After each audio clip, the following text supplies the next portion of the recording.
The Minnesota Vikings just got fantastic news. I'm going to tell you about it in this video in 3 parts. I'm going to break it all down for you. Hit subscribe if you're a Vikings fan or looking for anything NFC North related. Even if you're not a Vikings fan, you know, like little keep your friends close, keep your enemies closer situation perhaps. But let's jump in on the done deal, or what's close to a done deal for Brian Flores, because, of course, we just learned from Tom Pelissero within the hour that the Steelers are working towards a deal to hire Mike McCarthy as their head coach, which makes that Steelers opening no longer an opening, which makes Brian Flores basically all but a done deal to stick around with the Minnesota Vikings. Makes that work that was done last week to get him to sign on the dotted line as a DC, that extension, an absolutely brilliant move. I told you guys about it in the last video. Not all of you agreed. That's okay. That's fine. You don't have to agree with me. I think it's a smart move.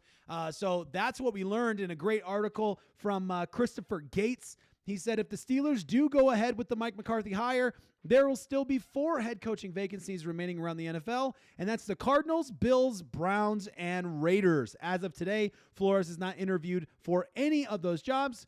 With that, he has now that he's signed the extension with the Vikings, it would seem unlikely that any of those teams will be bringing him in. So there he goes. Done deal, basically. Not quite 100%, but mostly a done deal. This is a big move, a big solid lockdown for the Minnesota Vikings in ensuring that the past experience, the past growth, the past training, and the past success of this defense continues going forward with Brian Flores at the helm.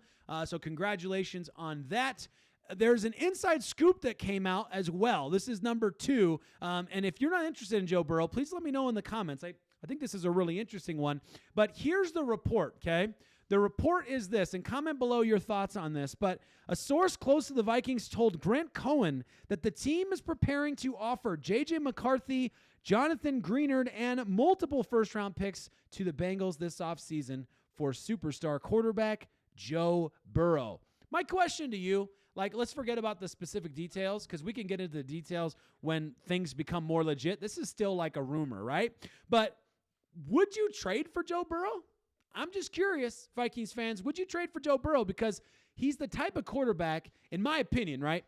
The only time you should be trading for a quarterback is if you're making a tier jump, that's like twofold. In other words, you have a tier 3 quarterback and you can get a tier 1 quarterback. Or you have a tier 4 quarterback and you can get a tier 2 quarterback. Then I think it's worth making the trade because quarterbacks are those tides that rise all ships, right? So I think that this would be a smart move by the Minnesota Vikings to trade J.J. McCarthy and something else, let's see what that could look like, for a Joe Burrow because of that reason. Now, that being said, Joe Burrow has an injury history. Joe Burrow is not a guaranteed lock to be healthy any season he steps on the field. We won't get into the offensive line. We won't get into all of those projections right now. That's more of a deep in the off-season kind of conversation to have. But I think it is an interesting one. I'm curious what you guys think out there. Let me know if you would do it. I think the quarterback dream for J.J. McCarthy is an interesting pick for Kevin O'Connell. I've always thought that because Kevin O'Connell seems to me to be the guy he's turning around players who are pocket passers, right? And JJ's got that threat with the legs, which I think in some ways makes it harder for him to be a successful quarterback because it's one extra out he can always take at any point in time. He can just get out of there. When you got Jordan Addison and Justin Jefferson out there, you got solid targets. You don't need to run the ball all the time, right? You can take an approach of every once in a while, you get the legs going, right? I don't want to go too far down that rabbit hole. Let me know what you think on this one. But I want to talk about one other article I came across that I thought was absolutely fantastic. Oh, and before I get to that, J.J. McCarthy was asked, supposedly, what he would do if Minnesota traded for Joe Burrow with him still on the roster. His response is, I would compete. Right now, I'm the starter of this team, and if he wants that spot, he's going to have to beat me for it. I'm not going to let someone come in and rip the number 9 off my back. I'm going to fight for what's mine. Now, I'll leave that at that. I'm not going to talk about fighting for number 9s.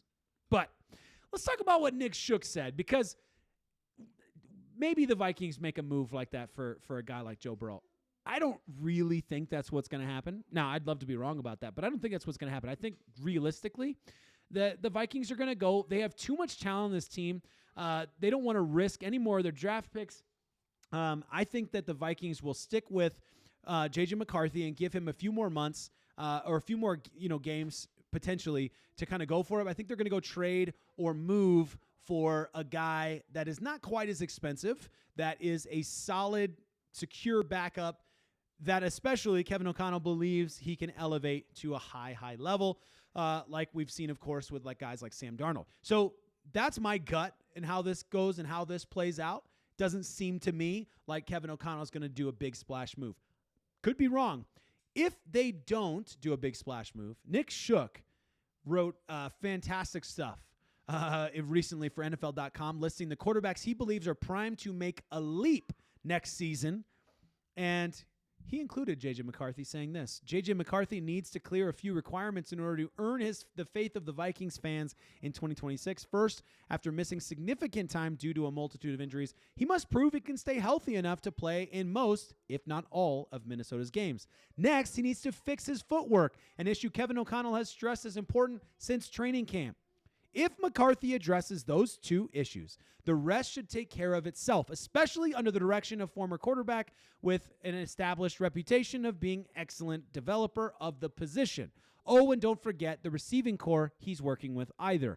If McCarthy gets on track, Justin Jefferson should enjoy his own bounce-back season that inherently helped produce a breakout year for the quarterback. Yeah, you got a good point there on the yak threat aspect of making a quarterback look really, really good. Let me know what you guys think on this one and what you would do. If you were the Minnesota Vikings right now, if you're Kevin O'Connell and you're sitting there and you've got the opportunity to go after a guy, I don't know what they did to keep Brian Flores as a part of the organization. I don't know how they convinced him. I don't know what other offers behind the scenes were actually on the table for him. So there's a lot there we don't really know. But one of those prevailing ideas that we've talked about on this channel is that Minnesota Vikings have to make Brian Flores confident that they're going to go out there and they're going to do what it takes to get the offense sorted next year. That if you want to keep him as your DC, you got to show that this is the best place for him to be in order to go and win a Super Bowl, which is the ultimate end-all, be-all goal of every coach in the NFL. Coordinator, head coach, you name it. Everyone wants to win a bowl. That's the way that it goes, right? So, in my opinion, Kevin O'Connell must have done something to give B-Flow some confidence that they're going to turn things around next year, that this offense is going to produce at a high level once again. And if that's the case, then maybe there is some legs to that rumor out there about the Minnesota Vikings even just being interested and considering and working behind the scenes to try and bring in a much more prominent quarterback. I don't know. Just a thought. Let me know what you think in the comments. As always, appreciate you. Hope you guys have a fantastic rest of your Saturday night.